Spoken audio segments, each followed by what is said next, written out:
Hi, ഞാൻ തിരുവനന്തപുരത്താണുള്ളത്. ഇന്നലെ രാത്രി ഇവിടെ എത്തി. ഇവിടെ റൂം എടുത്താണ്. ഇന്നിപ്പോൾ കന്യാകുമാരിക്കാണ് പോകുന്നത്. ഇവിടുന്ന് രാവിലെ 9:30 ഒരു ട്രെയിൻ ഉണ്ട്. അതിന് പോകാമെന്നാണ് വിചാരിക്കുന്നത്. തമ്പാനൂർ റെയിൽവേ സ്റ്റേഷൻ അടുത്തുള്ള ഒരു ഹോട്ടലിലാണ് ഇന്നലെ റൂം എടുത്തത്. 1200 രൂപ റെന്റുള്ള ചെറിയൊരു റൂമാണിത്. കേരളത്തിലെ ഏറ്റവും തിരക്കേറിയതും ഏറ്റവും വരുമാനമുള്ളതുമായ റെയിൽവേ സ്റ്റേഷനാണ് തിരുവനന്തപുരം സെൻട്രൽ റെയിൽവേ സ്റ്റേഷൻ. തിരുവനന്തപുരത്ത് നിന്നും രാവിലെ 9:25 പുനലൂർ കന്യാകുമാരി പാസഞ്ചറിലാണ് കന്യാകുമാരിക്ക് പോകുന്നത്.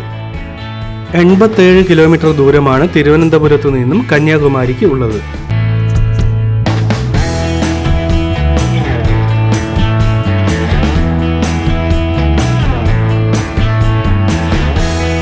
പന്ത്രണ്ട് 15 ട്രെയിൻ കന്യാകുമാരി റെയിൽവേ സ്റ്റേഷനിൽ എത്തി. ഇന്ത്യയുടെ ഏറ്റവും തെക്കേ അറ്റത്ത് സ്ഥിതി ചെയ്യുന്ന റെയിൽവേ സ്റ്റേഷനാണിത്. 6 പ്ലാറ്റ്ഫോമുകളാണ് ഇവിടെയുള്ളത്. 1979 ഓപ്പണായ ഈ റെയിൽവേ സ്റ്റേഷൻ തിരുവനന്തപുരം റെയിൽവേ ഡിവിഷന്റെ കീഴിലാണ്. 15ഓളം ട്രെയിനുകൾ ഇവിടെ നിന്നും സർവീസ് നടത്തുന്നുണ്ട്. കന്യാകുമാരി റെയിൽവേ സ്റ്റേഷൻ ബിൽഡിംഗിന്റെ ഫ്രണ്ട് ഭാഗമാണിത്. റെയിൽവേ സ്റ്റേഷനിൽ നിന്നും 1 കിലോമീറ്റർ ദൂരമുണ്ട് വിവേകാനന്ദ പാറയ്ക്കുള്ള ബോട്ട് സർവീസ് ആരംഭിക്കുന്ന സ്ഥലത്തേക്ക്.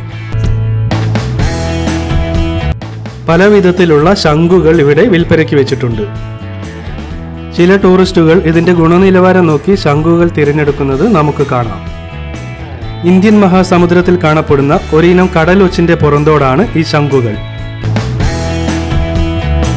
പല വിധത്തിലുള്ള കല്ലുകളും ഇവിടെ പോളിഷ് ചെയ്ത് വിൽപ്പനയ്ക്ക് വെച്ചിട്ടുണ്ട്. വിവിധ വലിപ്പത്തിലുള്ള രുദ്രാക്ഷം കൊണ്ട് നിർമ്മിച്ച മാലകളും ഇവിടെ കാണാം. കടലിൽ നിന്നും ലഭിക്കുന്ന ചിപ്പികൾ കൊണ്ട് നിർമ്മിച്ചിട്ടുള്ള വലിയ മാലകളാണ് ഇവിടെ വിൽപ്പനയ്ക്ക് വെച്ചിട്ടുള്ളത്. ഇത്തരം സാധനങ്ങൾ വിൽക്കുന്ന വഴിയോര കച്ചവടക്കാരെ കൂടാതെ ബാഗ് വിൽപ്പനക്കാരും ഇവിടെയുണ്ട്. ബ്രിട്ടീഷ് ഭരണകാലത്ത് കേപ്പ് കൊമോറിൻ എന്നായിരുന്നു ഇവിടം അറിയപ്പെട്ടിരുന്നത്.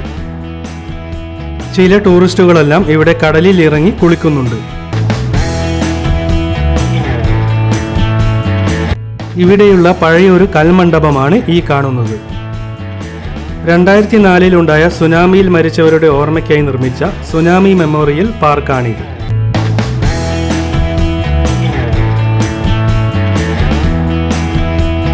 ഇന്ത്യൻ മഹാസമുദ്രവും ബംഗാൾ ഉൾക്കടലും അറബിക്കടലും സംഗമിക്കുന്ന സ്ഥലമാണ് കന്യാകുമാരി. വിവേകാനന്ദ പാറയും തിരുവള്ളുവർ സ്റ്റാച്യുവുമാണ് ദൂരെ കാണുന്നത്. വിവേകാനന്ദ പാറയിലേക്ക് പോകുവാനായി ബോട്ടിൽ കയറാനുള്ള ക്യൂ ആണ് ഈ കാണുന്നത്. ഞാനും ഈ ക്യൂവിൽ കയറി നിന്നു. ബോട്ട് സർവീസിനായി 2 തരം ടിക്കറ്റുകളാണ് ഇവിടെയുള്ളത്. 75 രൂപയുടെ നോർമൽ ടിക്കറ്റും 300 രൂപയുടെ ഫാസ്റ്റ് ട്രാക്ക് ടിക്കറ്റുമാണ് ഉള്ളത്. 2 ക്യൂവിലും നല്ല തിരക്കാണുള്ളത്. സെക്യൂരിറ്റി ജീവനക്കാർ VIP-കളെ ക്യൂവിൽ നിൽക്കാതെ കയറ്റിവിടാൻ തുടങ്ങിയപ്പോൾ ക്യൂവിൽ നിൽക്കുന്ന ടൂറിസ്റ്റുകളെല്ലാം ടിക്കറ്റ് കൗണ്ടറിലേക്ക് ഇടിച്ചു കയറുന്നതാണ് ഈ കാണുന്നത്. അതിനാൽ വലിയ ഉന്തും തള്ളുമായിരുന്നു ടിക്കറ്റ് കൗണ്ടറിനടുത്ത് അനുഭവപ്പെട്ടത്. ഈ വരുന്ന ബോട്ടിലാണ് വിവേകാനന്ദ പാറയിലേക്ക് പോകേണ്ടത്. ലൈഫ് ജാക്കറ്റ് ധരിച്ചതിനു ശേഷം മാത്രമേ എല്ലാവരെയും ബോട്ടിൽ കയറ്റുകയുള്ളൂ.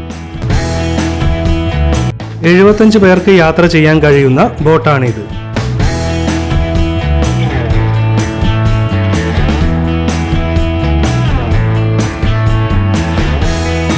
മൂന്ന് ബോട്ടുകളാണ് കന്യാകുമാരിയിൽ നിന്നും വിവേകാനന്ദ പാറയ്ക്ക് സർവീസ് നടത്തുന്നത്. കന്യാകുമാരിയിൽ നിന്നും 550 മീറ്റർ ദൂരമാണ് വിവേകാനന്ദ പാറയിലേക്ക് ഉള്ളത്. ബോട്ടിൽ പോകുമ്പോൾ വിവേകാനന്ദ പാറയുടെയും പുതിയ ഗ്ലാസ് ബ്രിഡ്ജിന്റെയും തിരുവള്ളുവർ സ്റ്റാച്യുവിന്റെയും നല്ലൊരു വ്യൂ നമുക്ക് ലഭിക്കും.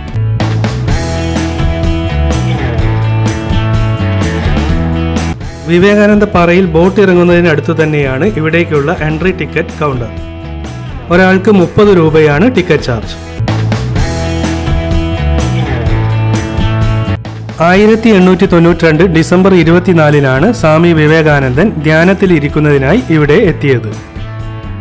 3 ദിവസം ഇവിടെ സ്വാമി വിവേകാനന്ദൻ ധ്യാനത്തിലിരുന്നു എന്നാണ് ചരിത്രരേഖകളിൽ പറയുന്നത്. ഇതിന്റെ സ്മരണയ്ക്കായി 1970 നിർമ്മിച്ചിട്ടുള്ള സ്മാരകമാണ് ഈ കാണുന്നത്. ഈ സ്മാരകത്തിനുള്ളിൽ വീഡിയോഗ്രാഫി അലൗഡ് അല്ല. ഈ സ്മാരകത്തിനുള്ളിൽ സ്വാമി വിവേകാനന്ദന്റെ ഒരു സ്റ്റാച്യു ആണ് ഉള്ളത്. ഏകനാഥ് റാനഡെ എന്ന ആർക്കിടെക്റ്റാണ് ഈ സ്മാരകം രൂപകൽപ്പന ചെയ്തത്. സ്മാരകത്തിനടുത്തു നിന്ന് നോക്കുമ്പോഴുള്ള കടലിന്റെയും തിരുവള്ളുവർ സ്റ്റാച്യുവിന്റെയും കാഴ്ചയാണിത്.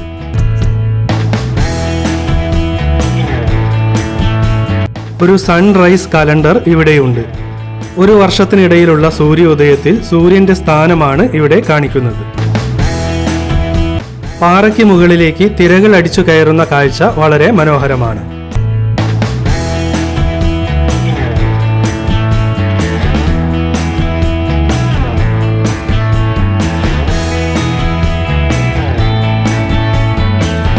വിവേകാനന്ദ സ്മാരകത്തിന് അഭിമുഖമായി നിർമ്മിച്ചിട്ടുള്ള കന്യാകുമാരി ദേവിയുടെ ക്ഷേത്രമാണിത്. പാറയിൽ കന്യാകുമാരി ദേവിയുടെ കാൽപാദം പതിഞ്ഞ സ്ഥലത്താണ് ക്ഷേത്രം നിർമ്മിച്ചിട്ടുള്ളത്. വിവേകാനന്ദ സ്മാരകത്തിന്റെ എല്ലാ ഭാഗത്തും നിലത്ത് കല്ലുകൾ വിരിച്ച് മനോഹരമാക്കിയിട്ടുണ്ട്. രാവിലെയും വൈകുന്നേരവുമാണ് ഇവിടെ സന്ദർശിക്കാൻ ഏറ്റവും നല്ല സമയം. ഇവിടെ നിർമ്മിച്ചിട്ടുള്ള പുതിയ ഗ്ലാസ് ബ്രിഡ്ജ് കാണാനാണ് ഇനി പോകുന്നത്. വിവേകാനന്ദ പാറയെയും അതിനടുത്തായി മറ്റൊരു പാറയിൽ നിർമ്മിച്ചിട്ടുള്ള തിരുവള്ളുവർ സ്റ്റാച്യുവിനെയും തമ്മിൽ ബന്ധിപ്പിക്കുന്നതിനായി നിർമ്മിച്ചിട്ടുള്ളതാണ് ഈ ഗ്ലാസ് ബ്രിഡ്ജ്. കടലിൽ നിർമ്മിച്ചിട്ടുള്ള ഇന്ത്യയിലെ ആദ്യത്തെ ഗ്ലാസ് ബ്രിഡ്ജാണിത്. 2024 ഡിസംബർ 30 ഇതിന്റെ ഉദ്ഘാടനം. തമിഴ്നാട്ടിലെ ശ്രീപെരുമ്പത്തൂർ ആസ്ഥാനമായി പ്രവർത്തിക്കുന്ന VME പ്രീകാസ്റ്റ് പ്രൊഡക്ട്സ് എന്ന കമ്പനിയാണ് ഇത് നിർമ്മിച്ചത്. ലാമിനേറ്റഡ് ഗ്ലാസ് ആണ് ഇതിനായി ഉപയോഗിച്ചത്. 18 സ്റ്റെപ്പുകളായിട്ടാണ് ഇതിൽ ഗ്ലാസ് വിരിച്ചിട്ടുള്ളത്. ഈ ഗ്ലാസ് ബ്രിഡ്ജിൽ കാണുന്ന ഒരു വൈറ്റ് ലൈൻ മുതൽ മറ്റൊരു വൈറ്റ് ലൈൻ വരെയാണ് ഒരു സ്റ്റെപ്പ് എന്ന് പറയുന്നത്. ഓരോ സ്റ്റെപ്പിലും 2 ഗ്ലാസുകൾ വീതമാണ് വിരിച്ചിട്ടുള്ളത്. ഈ ബ്രിഡ്ജിന്റെ മധ്യഭാഗത്ത് മാത്രമാണ് ഗ്ലാസ് വിരിച്ചിട്ടുള്ളത്. 10 മീറ്റർ വീതിയും 77 മീറ്റർ നീളവുമാണ് ഈ ബ്രിഡ്ജിനുള്ളത്.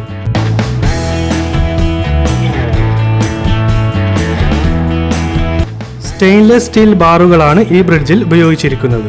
ഈ ബ്രിഡ്ജിന് സീ ലെവലിൽ നിന്ന് 7 മീറ്ററും സ്റ്റീൽ ആർച്ചിന് 11 മീറ്ററുമാണ് ഉയരം. 37 കോടി രൂപയാണ് ഈ ഗ്ലാസ് ബ്രിഡ്ജിന്റെ നിർമ്മാണ ചെലവ്. ഗ്ലാസ് ബ്രിഡ്ജിലൂടെ താഴോട്ട് നോക്കുമ്പോൾ കടലിലെ ശക്തമായ തിരകൾ നമുക്ക് കാണാം. തിരുവള്ളുവർ സ്റ്റാച്യു കാണാനാണ് ഇനി പോകുന്നത്. 133 അടി ഉയരമുള്ള ഈ സ്റ്റാച്യു ഇന്ത്യയിലെ ഏറ്റവും ഉയരമുള്ള 25ാമത്തെ സ്റ്റാച്യുവാണ്. സ്റ്റാച്യുവിന്റെ ബേസ്മെന്റ് അഥവാ പീഠത്തിനുള്ളിലൂടെയുള്ള സ്റ്റെപ്പുകൾ കയറി വേണം തിരുവള്ളുവർ സ്റ്റാച്യുവിനടുത്തെത്താൻ. 38 അടി ഉയരമുള്ള ഈ പീഠം ഉൾപ്പെടെയാണ് 133 അടി ഉയരം സ്റ്റാച്യുവിന് കണക്കാക്കിയത്. പുരാതന തമിഴ് കൃതിയായ തിരുക്കുറലിന്റെ രചയിതാവാണ് തിരുവള്ളുവർ. തിരുക്കുറലിന്റെ 133 അധ്യായങ്ങളെ അടിസ്ഥാനമാക്കിയാണ് ഈ സ്റ്റാച്യുവിന്റെ ഉയരം നിർണയിച്ചിട്ടുള്ളത്. സ്റ്റാച്യുവിന്റെ പീഠത്തിന്റെ ഉൾഭാഗമാണ് ഈ കാണുന്നത്. 1990 ഈ സ്റ്റാച്യുവിന്റെ രൂപരേഖ തയ്യാറാക്കിയത്. 2000 ജനുവരി 1 ഇതിന്റെ ഉദ്ഘാടനം. പീഠത്തിന് മുകളിലെത്തിയാലുള്ള കന്യാകുമാരി ടൗണിന്റെ കാഴ്ചയാണ് ഈ കാണുന്നത്.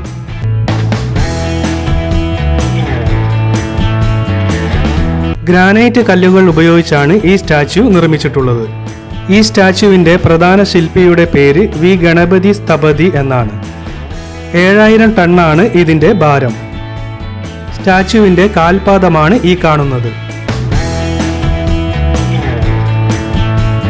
കടലിൽ സ്ഥിതി ചെയ്യുന്ന സ്റ്റാച്യു ആയതിനാൽ ഓരോ 4 വർഷത്തിലും ഇതിന് മെയിൻ്റനൻസ് വർക്കുകൾ ആവശ്യമാണ്. തിരികെ കന്യാകുമാരിക്ക് പോകുവാൻ ബോട്ട് കയറാനുമുള്ളവരുടെ തിരക്കാണ് താഴെ കാണുന്നത്. വിവേകാനന്ദ പാറയിൽ നിന്നും തിരികെ പോവുകയാണ്.